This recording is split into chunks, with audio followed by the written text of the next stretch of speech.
centang itu bukan berarti belum matang. Kalau misalkan sudah ada warna merahnya ini, nah kita lihat dalamnya seperti ini. Kalau bisa yang basah, basah belum berarti masih muda loh ya. Kalau ini kering namanya, bukan tua. Kering ya. Ya kan? Ini dari pohon yang sudah berbuah lebih dari 3 kali.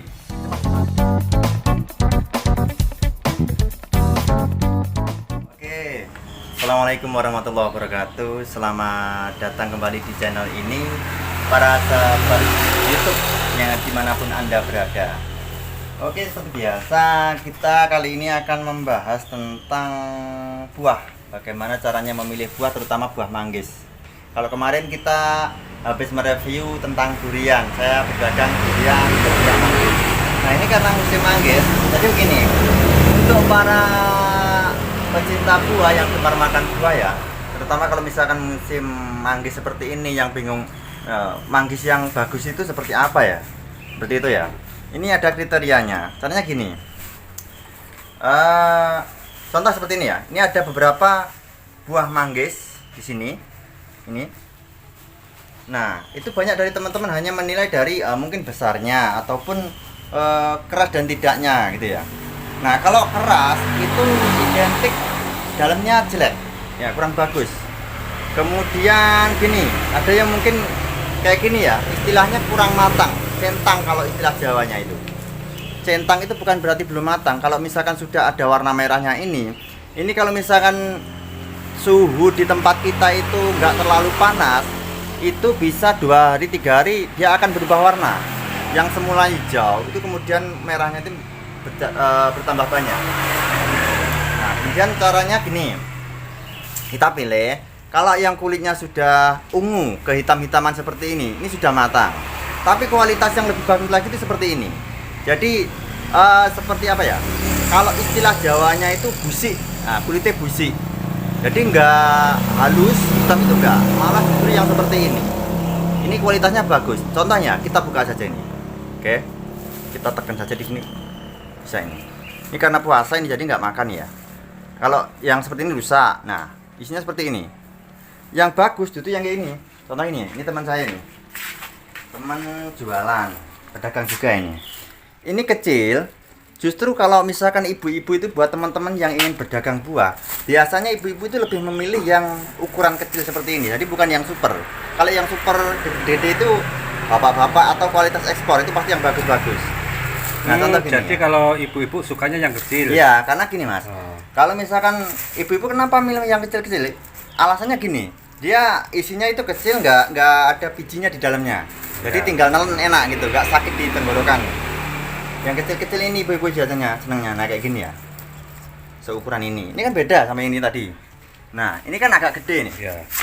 Kalau ini agak gede. Kalau cowok biasanya suka yang gede itu. Ya, kalau bapak-bapak terus cowok itu belinya malah yang gede-gede gini. Mungkin mikirnya kualitas Nah, mungkin. betul. Tapi kalau kaum emak-emak itu biasanya sukanya yang seperti ini. Nah, contoh ini ya. Kita buka dulu, Mas. Ini kecil. Tua. Nah, cirinya kalau tua itu seperti ini ya. Jadi dahan di sininya itu sudah gimana ya? Kelihatan tua banget itu. Kalau misalkan Setengah baru kering. iya, bukan setengah kering, gimana ya? Keriputnya itu kelihatan tebal tua sekali. Ya. Saya juga belajar dari ini petani juga. Jadi kalau misalkan pohonnya itu baru berbuah 1 atau 2 kali, ya seperti ini. Nah, contoh ini ya. Ini baru 1 atau 2 kali. Yang kayak gini. Kalau yang sudah seperti ini sudah pohonnya sudah tua. Jadi kulitnya tipis-tipis.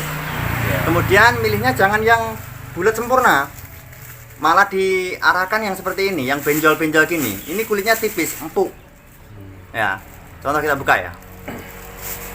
Bukanya seperti ini. Nah, kita lihat dalamnya. Seperti ini. Ya kan? Bagus ya? Bagus. Nah. Mama sukanya seperti ini. Silakan ya kalau misalkan teman-teman semuanya yang lihat video ini kalau misalkan memilih manggis jangan yang keras. Ya kan? Ya. Saya utamakan saya juga kalau misalkan berdagang, misalkan ada pembeli ini. Mas, kalau istilah Jawanya seperti ini. Mas, aku pilih sing api-api. Oke, Bu. Nah, kita ngasihnya ke pelanggan gitu. Jangan sampai nanti pelanggan kecewa gitu ya. Terus kalau prinsip saya tuh seperti ini, kalau berdagang, itu yang buruk pasti saya buang, nggak saya jual. Takutnya apa? Kita jualan itu nggak cuma sehari 2 hari, tapi berkelanjutan.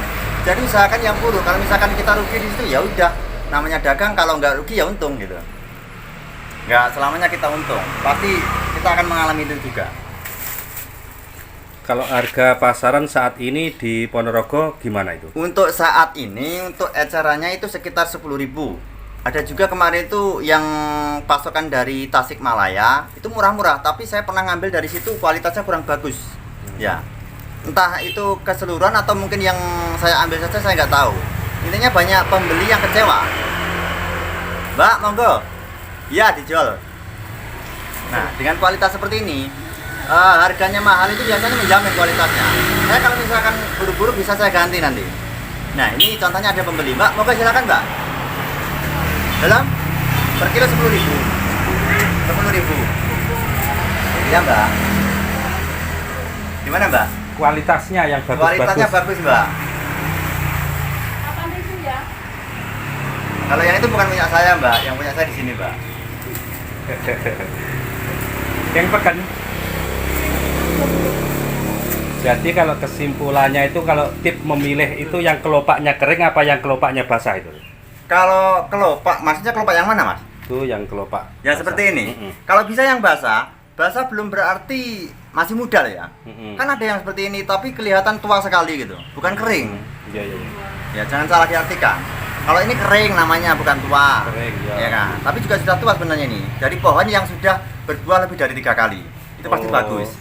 Beda berarti ya ciri-ciri. Beda. Kalau misalkan saya pernah belajar kan gini sama petani manggisnya juga. Kalau misalkan masih muda, pohonnya itu baru berbuah 1 atau 2 kali, hasilnya seperti ini. Ini 2 kali. Iya, 2 atau 3 kali. Tapi kalau misalkan sudah berkali-kali, sudah tua, hasilnya seperti ini, bagus. Nek bakul ini bangga hafal ya. Ya iya, kita juga belajar.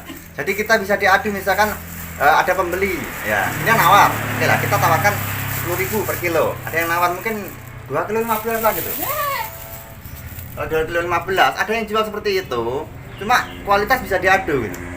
Biasanya pembeli itu kecewa kalau misalkan murah kemudian dimakan nggak enak, itu kecewa. Ini bisa dibuktikan ini. Banyak di sini. Kalau kaplak ini, istilah Jawanya kaplak ini nggak perlu dijual nih. Kalau saya dibuang aja ini. Iya. Ngerusak nama ya. Iya. Pasaran. Ya kalaupun nggak dibuang ini masih bisa diolah kalau misalkan kita kreatif ya. Mungkin dijadikan serbuk ataupun kulitnya ini bisa dijadikan untuk campuran kopi ya. Banyak ini. Manfaatnya banyak sekali secara ilmiah. Kulitnya untuk campuran kopi, terus untuk Untuk keripik campuran katanya. kopi, kemudian untuk kesehatan banyak lah, itu dicari di YouTube atau dimanapun, itu di ilmu kedokteran banyak manfaatnya pokoknya nih. Cara mengolahnya pun nggak terlalu sulit, sederhana. Cari di Google ada itu ya. Banyak sekali itu. Manfaatnya kulit manggis ini banyak. Ada yang jual juga ini kulit manggis ini. Caranya dikupas kemudian dikeringkan. Itu banyak yang dijual. Nek wong desa bar mangan kulitnya dibuang. Nah, biasanya kalau dulu kulit manggis hanya menjadi sampah saja. Kalau sekarang itu banyak yang sudah diolah. Entah itu menjadi kopi, menjadi serbuk ataupun yang lain. Mbak, silakan Mbak. Monggo. Milih-milih iki nggak asal. Niku ngene Mas niku, Mbak. Milih sing empuk mawon, Mbak. Simpul Monggo. mawon. Niki kathah niki. Oh, ngerti dong. Ya niku mau, Mbak. 10, Mbak. Belinya berapa kilo? Ya, sementara Belinya berapa kilo? segini aja dulu video tutorial cara mencari Tips mencari manggis yang bagus. Ya. cara mencari manggis, memilih. Nah, memilih buah manggis yang bagus. Sekian dulu, Oke, nanti sekian dulu. dilanjut review buah yang lainnya. Tunggu di video berikutnya. Terima kasih.